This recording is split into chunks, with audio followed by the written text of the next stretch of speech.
Grabe naman to. Alam mo, nagkataka ako, naka-heels tayo, nakatapak tayo rito. Ang galing natin, balance. Ang lamig ng tubig. Kaya sayaw sa Anyway, alam mo, pag sa hangin dito. eh, kasi yun nasa tayo, di ba? Kapag ganito kaganda ang view, marerelax ka talaga. Tapos nagawang ang hangin. Ay, relax pa, nakakatag sa lamig. Tama ka dyan, Marcy ka mo, oh. Wala ba? Look at that. Okay, enjoy nyo pag-rubber boat at pagsakay sa swan boat. Nakakawala ng stress, di ba? Yes, nakakawala lalo na kapag ka-wind blow ng hair.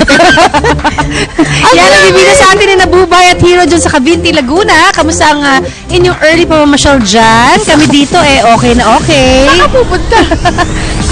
Pinakita ka ba? Diba? Hi guys! Majestic, right? Nako! Ang saya-saya dito. Enjoy na enjoy kami ni Hero nga dito sa Cavinti. Ayan. At talaga Laguna. Talaga namang ini-enjoy namin ngayon ang view dahil talaga namang perfect lake adventure ang aming masasaksihan at ma-experience today.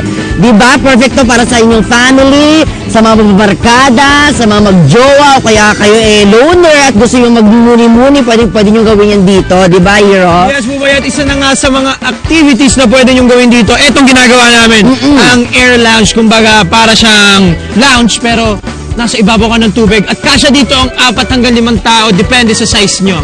Correct. Yes, at bukod dyan, mga kapuso, marami pa kayong pwedeng gawin dito. Tama. Water activities, to be exact. Aha. Gaya na lamang nitong, pero pwede kayong mag-rubber boat paddling. At, ayan, kung saan chill na chill lang kayo habang nakaupo at iniikot nyo ang view. At meron din silang, kung gusto nyo ng medyo challenging, meron din silang, what do you call this? Ayan, yun o, yung stand-up paddle boarding kung saan nagbabalance ka habang nagpapaddle ka at iniikot mo ang buong lake. Ayan. Kung may mga jowa naman kayo dyan, mga love, syempre pwede rin itry ang kanilang binabalik-balikan dito, ha? Ito ang tinatawag nilang floating garden dock. Hindi po pato, kundi dock, as in D-O-C-K. Kung saan, pwede kayong dalawa lang magjowa pupunta dito. Tapos ganyan, kain-kain, gano'n. Di ba, habang ini-enjoy ang napakagandang view dito. O, kita nyo naman, di ba? Hindi lang ito ang inyong pwede ma-experience dito, ha? Dahil, eto na. Ayan. Dahan-dahan tayo. Diyan, ang dami mo pang pwedeng gawin dyan. Kung gusto mong umalis sa pagka-friend zone, gusto mong mag-propose. Yes. Ayun, gusto nyo i-celebrate yung anniversary nyo ng asawa mo. Oo, tsaka talagang sasagutin ka talaga ng jowa mo ng oo. At bukod dyan, Bubay, meron din sila ditong glamping. Glamping! Oo, ito yung uso-uso ngayon. Kumbaga, nagka-camping kayo at medyo social ang way ng pagka-camping nyo. Kasi parang hindi kayo nagka-camping dahil kung ano yung mga nakikita nyo sa hotel, makikita nyo rin halos dito. Correct. Pero in a camping way lang, mura lang. Tama, meron silang iba't ibang mga dito, sizes ng kanilang mga tent na pwede nyo pasukan. Depende sa dami ng pupunta dito. Siyempre, kung magbabarkada kayo, medyo malaki-laki yung pupuntahan. Agad-agadin na natin. Ayan, eto. Look at that. Wow! Pwede ay, naku. Wala pang tao. Magpuputol lang po ng ilaw. Nakikita nyo dyan, merong bed. Ayan. Meron ding, of course, mga pwede maglaro-laro dyan ng mga sungka-sungka. May upuan. Pwede mag-chess. Ayan. At ito, may fun pa sa loob, Bubay. Ayan, kung makikita nyo, mga kapuso. Diba? Talaga nagko-coffee sila kuya si ate.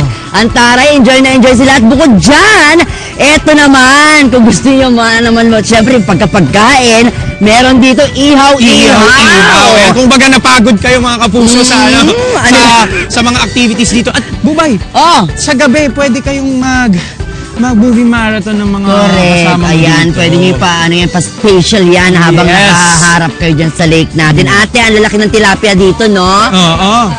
Oo, sobrang masarap talaga kaya may enjoy ng bonggang-bongga na kumamaya marami pa kami ibibida dito sa Cavinti, Laguna kaya dyan lang kayo mga kapuso. Enjoy!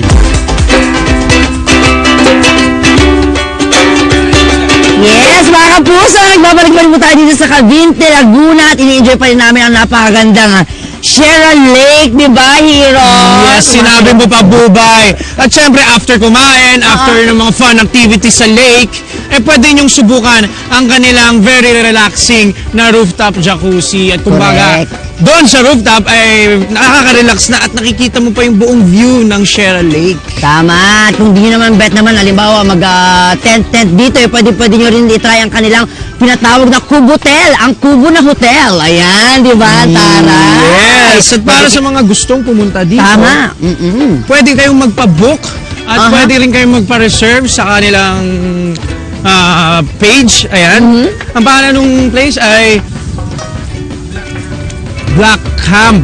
Ayan. Punta kayo dito sa mga kapuso natin na gustong i-enjoy ang nature. Correct. At syempre, kanilang mga pagkain dito na talaga naman napakasarap. Ito ang kanilang best seller, ang Black Bass na tinatawag nila. Yes. Parang malaking tilapia, di ba? Sobrang yummy yan, mga kapuso. Kaya naman, huwag kayong aalis dyan dahil magbabalik pa po kami dito mula sa Cavinti Laguna. Ang sarap.